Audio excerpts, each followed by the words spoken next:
एक नई नवेली दुल्हन अपने पति से क्या कहती है, इस वीडियो में और इस गीत के माध्यम से प्रस्तुत है। रजऊ हो रजऊ, पियऊ हो पियऊ, गावना कराई के छोड़ दिहला हमर साथ। चली गईल कमाए गुजरात। रजऊ हो रजऊ, पियऊ हो पियऊ, गावना कराई के छोड़ दिहला हमर साथ। चली गईल कमाए गुजरात, चली गईल कमाए गुजरात। सेजिया पर बैठी के हमहूँ हँसुआ बहाई। मेहदी के रंगवाना गईल तू रजऊ छोड़ाई। मेहदी के रंगाना छोड़ाई, बैठ के हँसुआ बहाई।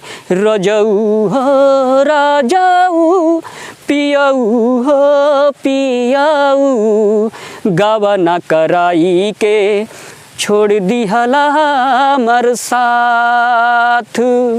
चली गईल कमाए गुजरात,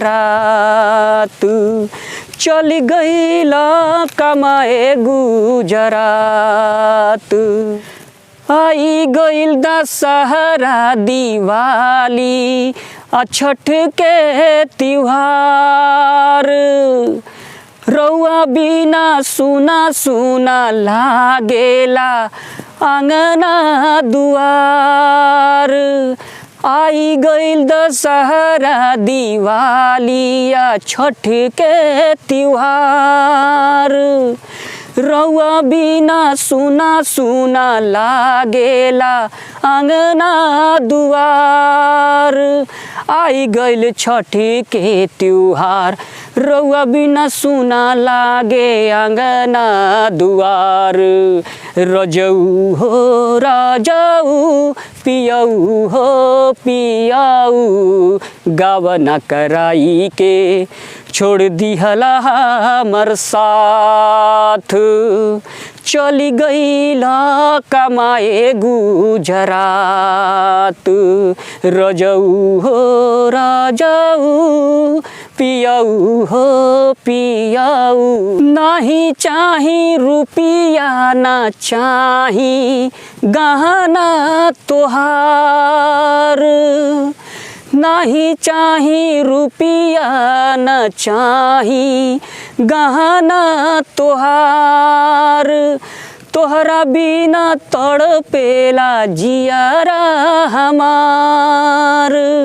नहीं चाही गहना तोहार, तड़पेला जियारा हमार। रजऊ हो रजऊ, पियऊ हो पियऊ, गावना कराई के छोड़ दिहला हमर साथ।